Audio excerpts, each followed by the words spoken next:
कि अजरा छोड़ के चल कहे दिहले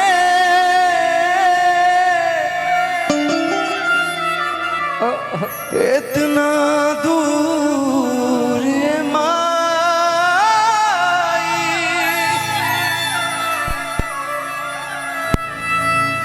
कि अब के बबुआ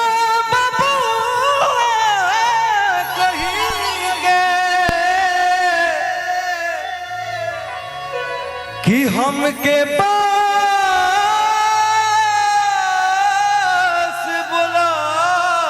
बुलाए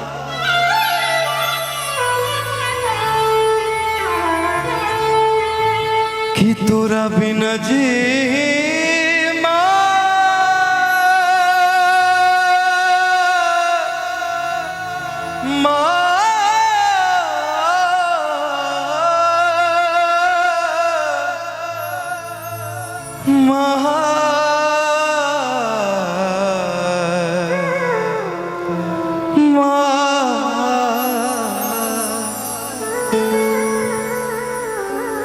कि तोरा बिना जी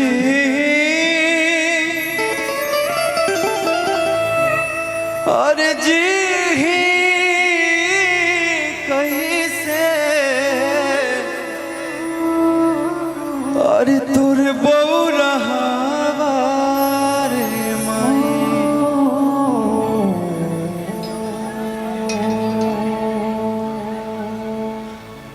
कि अजरा छोड़ के चल कहे दिहले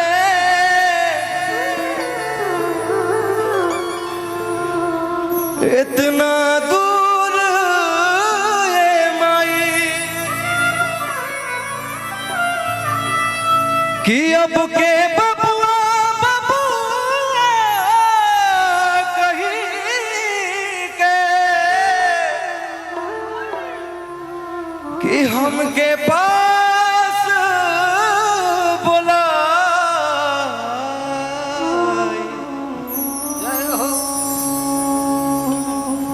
कि तोरा बिना जी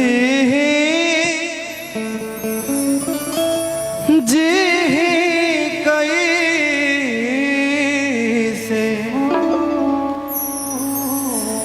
कि तोरा बिना जी कैसे तोरे बहू रहा बार माई तोरा बिन जी कैसे तोरे बहू रहा बार माई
एगो माइये होले कि बेटा कितनो झगड़ा करके आ जाई कुछ करके आ जाई तो माई ऐसा माई होले कि ओकरा नजर में हर चीज माफ बा।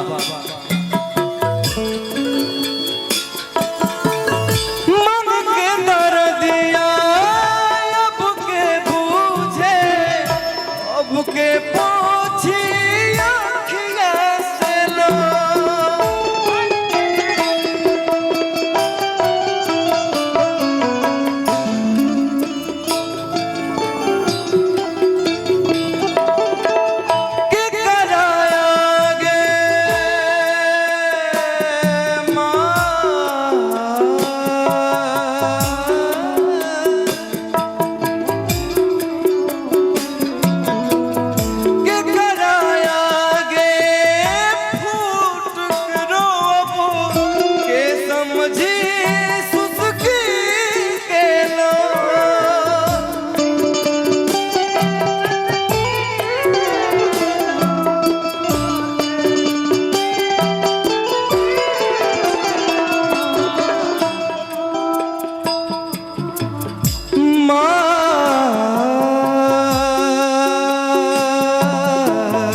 मंगले दुख हुआ जे बूझे ऐसन केहू न माई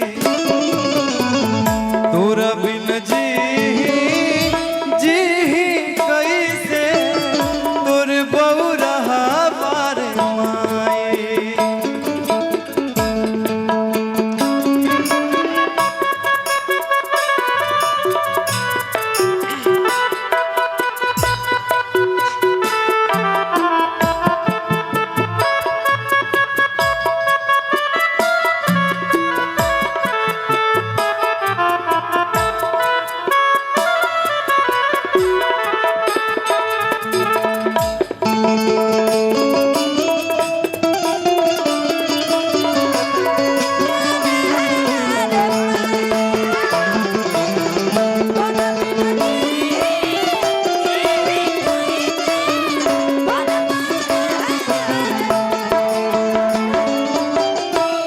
जोन अंतरा बा इलाश अंतरा ये गानवा के लिखले बानी बहुत अच्छा जेकर हमरा के कोनो शब्दे नहीं खे कि जेकरा बारे में हम का बोली। मनोज भावुक सर लिखले बानी और ये गाना के जे गईले बा नीलकमल जी भैया के तरफ से बहुत बहुत रुपया के पुरस्कार बा। लेकिन ये गाना के जब हम सुर संग्राम में गईनी तो हमरा पीछे एगो दर्द रहे, हम अपना स्टाइल में गईनी।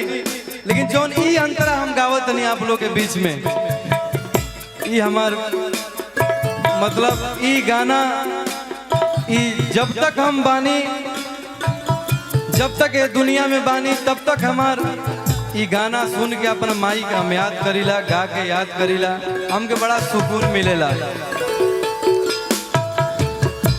चंदन भैया और गलू भाई के तरफ से बहुत रुपया के पुरस्कार बा, हार्दिक शुभकामना बा। माई हमार चल गई दुनिया के मेला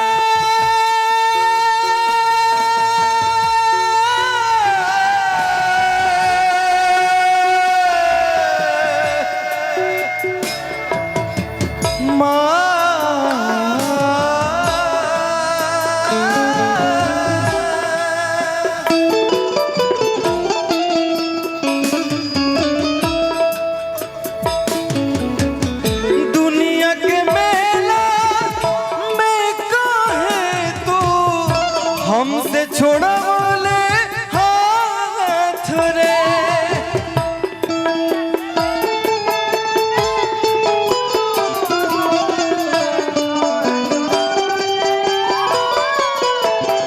ए माई तू चल गईले तो हम घर में सबसे छोट हई, हमार बियाह शादी नहीं के भाई, हम घर में सबसे छोट बानी। माई हमके ज्यादा मानत रही, माइयो चल गई, पापा भी चल गए, हम तो हो गए नहीं अकेले। तो माई से हम ये गानवा के माध्यम से कहनी हमरों के संगे ले चलते अपने साथ।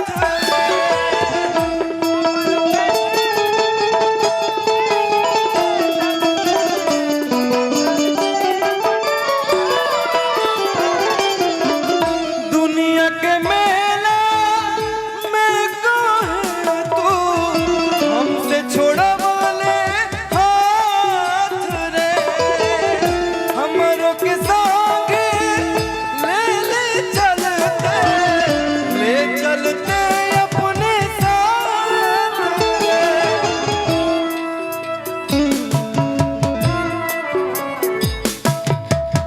खूंटा उखड़े गई बगैया के, खूंटा उखड़ गई बगैया के, अब ही बछड़वा कहाँ जाई।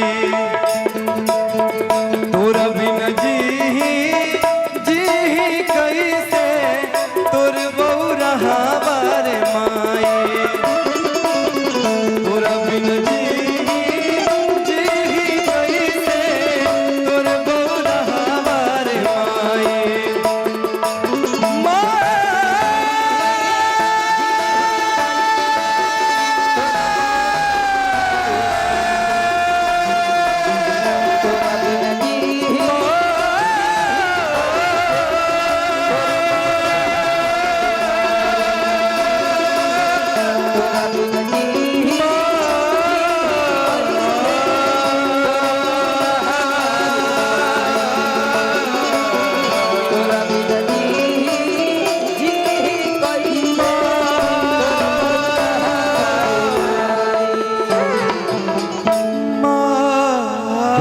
तालियां